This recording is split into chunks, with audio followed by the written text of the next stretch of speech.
saya Naila Lestari, NIM 2025 110018. Video ini dibuat untuk memenuhi tugas individu mata kuliah Bahasa Indonesia Manajemen 1 semester 1 Fakultas Ekonomi dan Bisnis tahun akademik 2025-2026. Dosen pengagung Bapak Soekarno, Magister Pendidikan. Di dalam video ini, kita akan sama-sama belajar mengenai sejarah dan perkembangan bahasa Indonesia. Bahasa memiliki kedudukan yang sangat penting dalam kehidupan manusia, karena bahasa menjadi pembuka kunci hasanah pengetahuan. Melalui bahasa, manusia dapat memperoleh informasi, mengekspresikan pikiran, serta mewariskan pengetahuan dari generasi ke generasi berikutnya. Tanpa bahasa, perkembangan dan peradaban tidak akan mungkin terjadi. Dalam konteks keindonesiaan, bahasa menjadi fondasi terbentuknya identitas dan persatuan bangsa.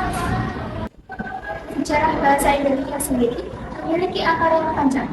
Bahasa Indonesia berasal dari bahasa Melayu yang sejak pada abad ke-7 telah digunakan sebagai bahasa pertuturan di wilayah Nusantara.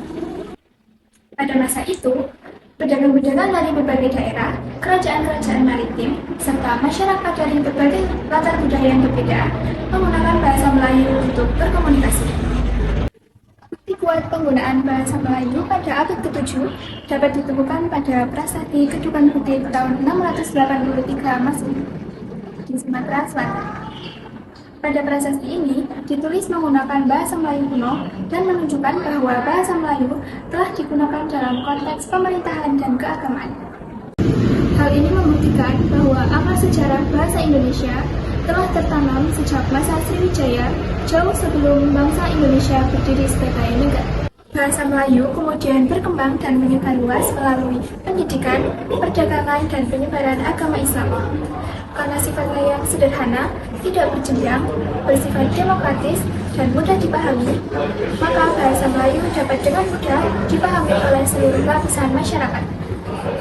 Inilah sebabnya, pada masa pergerakan nasional, bahasa Melayu dipilih dan disempurnakan menjadi bahasa Indonesia.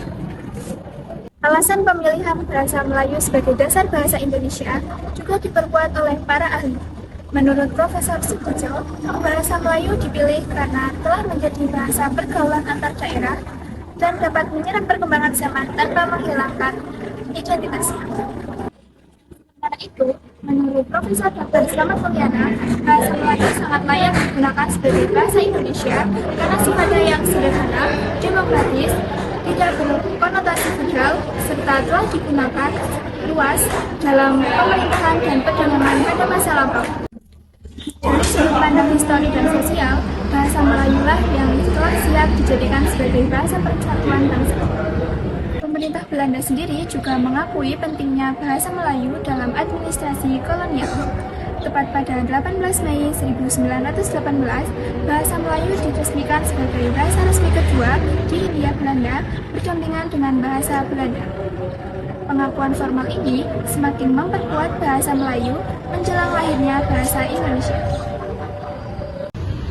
Tonggak sejarah paling penting terjadi pada tanggal 28 Oktober tahun 1928, ketika para pemuda dari berbagai daerah di seluruh Indonesia mengikrarkan Sumpah Pemuda yang salah satu bunyinya adalah menjunjung bahasa persatuan bahasa Indonesia.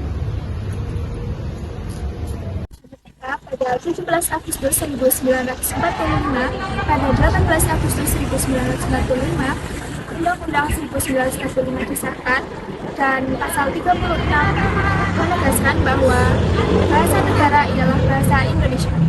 Dalam kedudukan ini, bahasa Indonesia berfungsi menyusun peraturan perundang-undangan, administrasi pemerintahan, pendidikan, upacara resmi, dan kegiatan kenegaraan lainnya.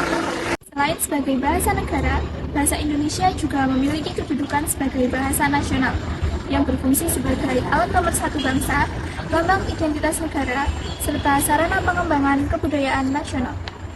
Melalui bahasa Indonesia, kebudayaan daerah di Nusantara dapat dipersatukan tanpa menghilangkan identitas daerah masing-masing. Perkembangan bahasa Indonesia terus berlanjut melalui perubahan sistem ejaan.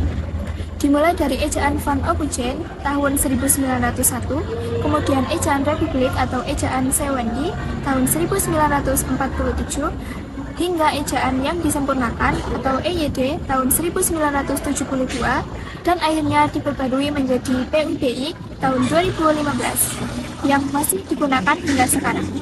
Pembaruan ini menunjukkan bahwa bahasa Indonesia selalu menyesuaikan dengan perkembangan zaman. Di era modern, bahasa Indonesia semakin dinamis. Banyak kosakata baru bermunculan untuk mengikuti perkembangan teknologi dan globalisasi, seperti gawai, swafoto, pranala, dan banyak lainnya. Bahasa Indonesia bahkan dipelajari di berbagai negara seperti Australia, Jepang, Korea Selatan, dan Belanda, menunjukkan bahwa bahasa Indonesia mulai mendapat tempat di dunia internasional.